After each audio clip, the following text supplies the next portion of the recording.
निंदा ही परिष्कार की जननी होती है। निंदा करने वाले ही तो हमें शुद्ध आचरण करने की शिक्षा देते हैं।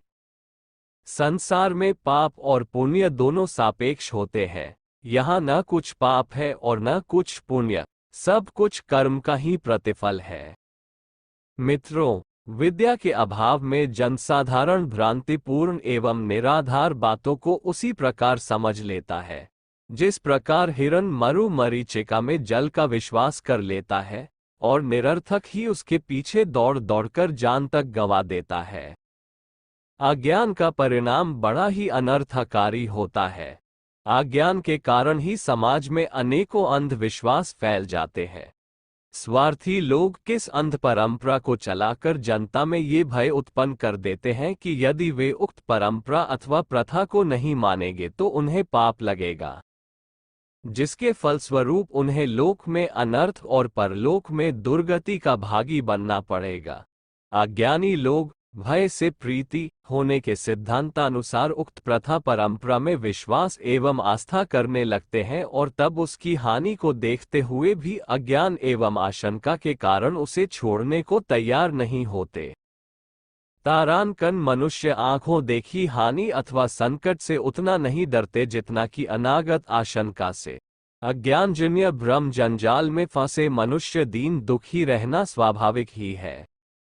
यही कारण है कि ऋषियों ने तमसो मा ज्योतिर्गमय का संदेश देते हुए मनुष्यों का अज्ञान की यातना से निकलने के लिए ज्ञान प्राप्ति का पुरुषार्थ करने के लिए कहा है।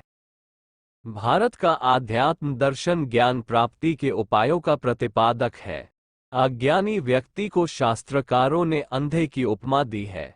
जिस प्रकार बाह्य नेत्रों के नष्ट हो जाने से मनुष्य भौतिक जगत का स्वरूप जानने में असमर्थ रहता है, तारानकन उसी प्रकार ज्ञान के अभाव में बौद्धिक अथवा विचार जगत की निर्भरांत जानकारी नहीं हो पाती। बाह्य जगत के समान मनुष्य का एक आत्मिक जगत भी है, जो कि ज्ञान के अभाव में वैसे ही तमसाच्छन्न रहता है जैसे आंखों के अभाव में ये संसार। सद्ज्ञान में ही वह सृजनात्मक शक्ति सन्निहित है जो मनुष्य को प्रगति पथ पर चढ़ने की प्रेरणा देती एवं सहायता करती है।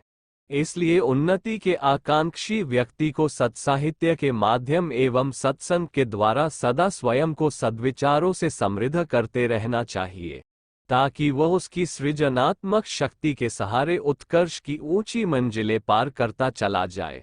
हम हैं युग ऋषि के संतान। लक्ष्य हमारा युग निर्माण जल से पतला ज्ञान है, भूमि से भारी पाप है, अग्नि से तेज क्रोध है और काजल से भी काला कलंक है।